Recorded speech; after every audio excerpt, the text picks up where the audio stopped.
Mapagpalang araw mga kataba. Simpleng pagigisa lang to sa ating manok.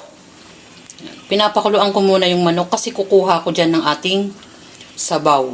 At tatanggalin ko muna yung mga sapot-sapot o yung pinagkuluan ng manok. Tapos dito naman, magbabawas tayo dito ng liquid. No, pang sabaw din natin, pampakulo uli. Gigisa lang natin sa sayote, bawang, sibuyas, kamatis. Mas maraming kamatis, mas maganda. Kasi yan yung magpapalasa sa ating ginisa.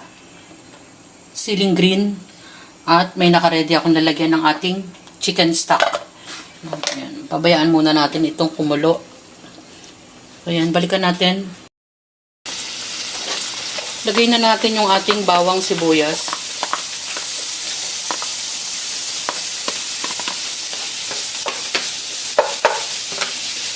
Hindi na ako masyado naglalagay ng mantika.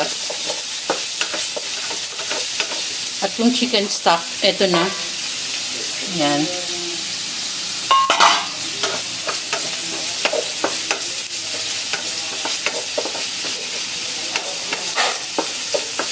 Isasabay ko na tong ating kamatis.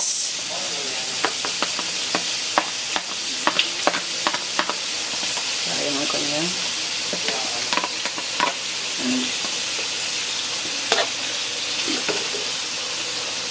Sumasama yung sayote.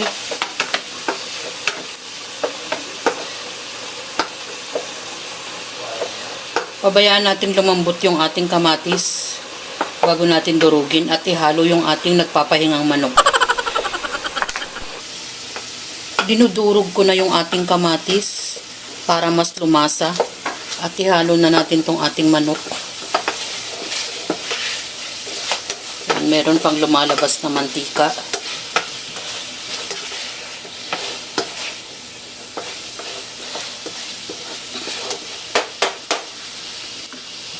Tapos, maglagay na tayo ng salt, pampalasa, ajinomoto, paminta,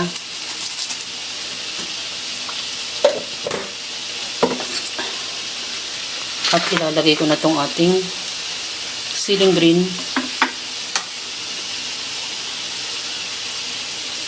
chicken stock. Ganyan muna karami. Yan. Mamaya ng konti yung ating sayote.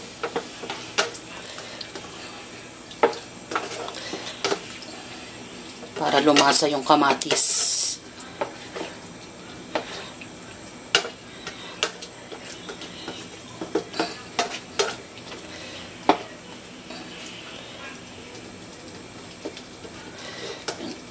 Natin. Pwede na natin ilagay yung ating sayote.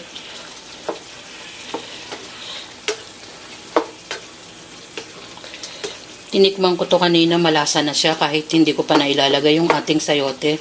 Kasi kaya tinitikman ko from time to time para makapag-adjust ng ating mga pampalasa. Tulad ng asin, patis. Hindi kasi ako madalas nagpapatis. Kahit meron naman. Depende sa ating mga niluluto at sinasahog. Yan, halos malapit na to.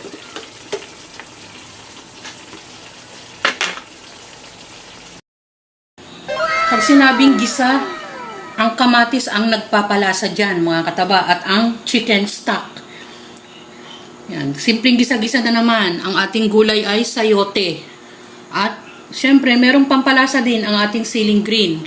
Ganyan yung mga simpleng luto ni Mama Taba. Chicken, ginisa sa ating kamatis. Napakasimple lang, mga kataba. Huwag lang masyadong masabaw para mas malasa.